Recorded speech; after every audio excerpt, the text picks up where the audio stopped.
One more question upstairs. Go ahead. Holly Kane, AOL Sports. This is for Trevor. We're curious how you celebrated your birthday yesterday, and are you prepared for the celebrity that's about to come your way here in the next few weeks? I don't know if I'm prepared for that, but to answer your question, we had a birthday dinner actually Friday night before the Nationwide race with my whole crew from Nationwide, my whole Cup guys. Everybody was there together at a seafood restaurant, and a lot of my friends from home and mom and dad, and we just went out and had dinner, and it was really cool. Last night on my actual birthday, we went to bed. We just went to the motorhome and went to sleep, really, but before that, we rode around the golf cart and rode through the campgrounds and just hung out with some of the fans, and a couple of my buddies actually got in a wheelbarrow race, and they won that too, so that's what inspired me to win today. But no, it was fun last night, just going around and seeing all these fans that are here to support us and the good time they have at these races, and this is cool. This will be the best birthday celebration I've ever had tonight. Okay, let's come back downstairs. Let's go to far all the way to the back of the wall. Then we'll come to this gentleman right here, and then to Al. Go ahead.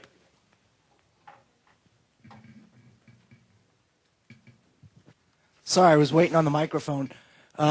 Trevor, talk to us about what happened to David Reagan, and did you see what happened? Did you understand what happened? And are you thinking to yourself, okay, this just happened, and now all of a sudden I'm in the lead? Well, I wanted to keep David up there. I was trying to take his side on the radio because that was our buddy. That was our Ford teammate that we could push. I planned on being the pusher, and, that rule's tough. If you're the leader, you want to be able to go wherever you want and go as fast as you want, as long as you go in that box. But I can see where NASCAR's coming from on that. The lane change was made, but do I agree with it? I don't know what to say because we're sitting here in victory lane. So, I'll take a win any way I can get it. But I just hate that for David and them because, it might not have worked out. Neither one of us might have ever ended up in victory lane had he not gotten black flagged. But I think they deserved it too. And I got to thank them for helping us get up there because if it weren't for them, we would have never been in that situation to take the lead after that because they worked with us to get back to the front, pushing together.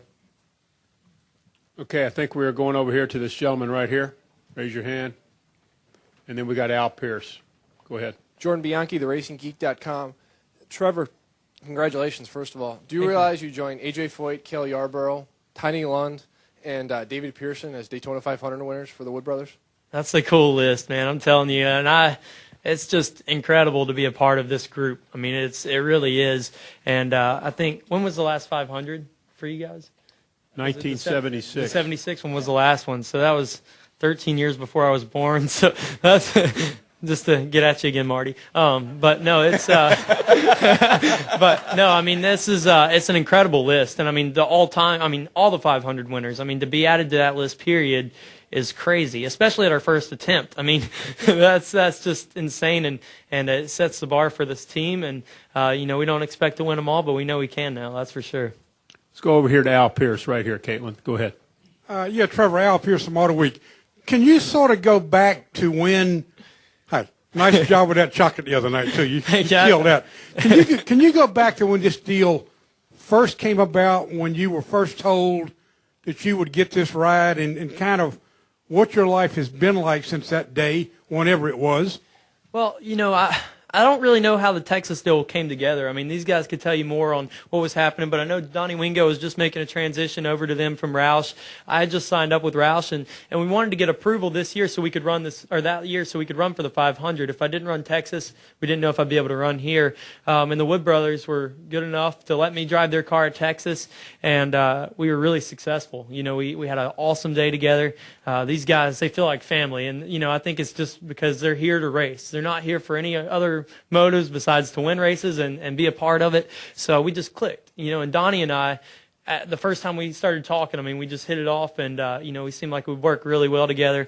And so that happened at Texas. The off season came along, and I had a decision to make between Nationwide and Cup if I wanted to run a more limited scheduling Cup and be a guaranteed full-time Nationwide driver, or if I wanted to take half and half, and that's kind of what I did. And I couldn't tell you enough that that's the best decision I've ever made, was to stay with these guys. And I thank them so much for standing behind me.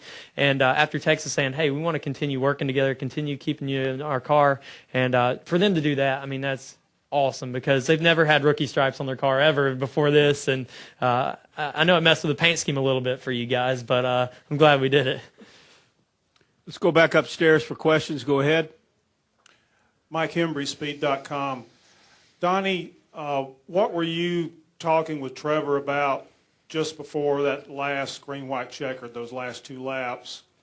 And I'm curious about how many tobacco plugs you might have swallowed there at the end of the race.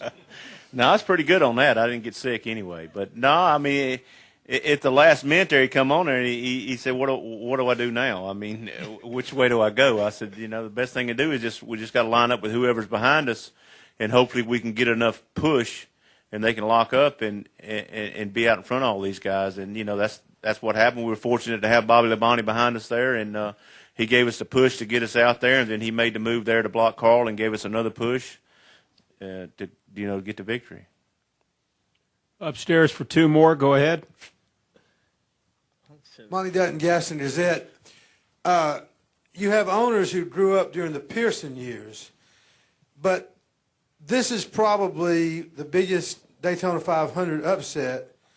I just wondered, Trevor, do you have any idea who Tiny Lund was?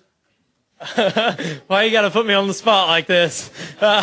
I can't say that I've watched any races, but yeah, I mean, I've really had to study the history of the Wood brothers. They took me through the shop on one of the first days and went through all the pictures on the wall. I haven't been to the museum yet, but they took me through that one area, and they were like, all right, so this is all this, and show me the Indianapolis win with Glenn and Leonard pitting, and I'm sure one of those pictures was him in there. And they've got some cool ones all the way from the convertibles all the way through. So I've got a little history lesson, but I definitely didn't get to watch any of those races. One more upstairs. Go ahead. This is Dustin Long of Landmark Newspapers. Yeah. Trevor, what was the biggest thing that has happened in your life before today, and what was the biggest thing that ever happened to you in racing before today? Man, I mean, the biggest thing that I've ever done and ever could do is just finding Christ. I mean, that's the biggest thing. That's the reason I'm here. That's my whole platform. He's put me here for this reason, and I didn't even lose it for the 500 win, but that almost made me lose it there because, I mean, if it wasn't for that, then there's no way I'd be sitting here. And I mean, it's just that gives us purpose. These are great things, but they go away with time, and that's something that can never go away. Any other questions from the press box? No more questions at this time. Okay, we'll come back downstairs. We'll go to this gentleman right here from Fox Radio. Take a couple over there and come back to Jenna. Go ahead. Hi, Evan Brown, Fox News Radio. Congratulations to all of you. Trevor, before you walked into the room here, your teammates were calling you the next best thing or next biggest thing in NASCAR. You think you are the next big thing in NASCAR, and I'm guessing that they're probably going to have to give you some sparkling grape juice to celebrate it. Right?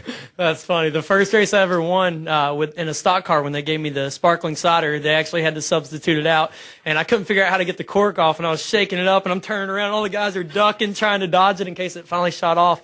But I don't know if I'm the next best thing. I mean, I hope so, and I hope we can prove that. And I definitely don't want it to be handed to us easy. And I want to earn it, and I think we're doing that. Winning races, running up front, we're earning it. And it's not something fake that somebody's made up. It's real. We're really sitting here, and these guys have given me the equipment to shine, and hopefully we keep going with it. Right over here, Caitlin. Hi, Kim Robertson, Insider Racing News. Congratulations. I'm a fellow Virginian as well, so it's good to see the Wood brothers do so well for the Commonwealth. By the way, Trevor, you're up almost 8,000 new members of your Twitter page, so you're That's up to awesome. almost 16,000. What? I was at 6 and I go to 16. That's 16,000. over an hour. I've been working at that for a long time. That kind of makes me mad. That's what. Hey, that's what winning Daytona does for you. What in the world?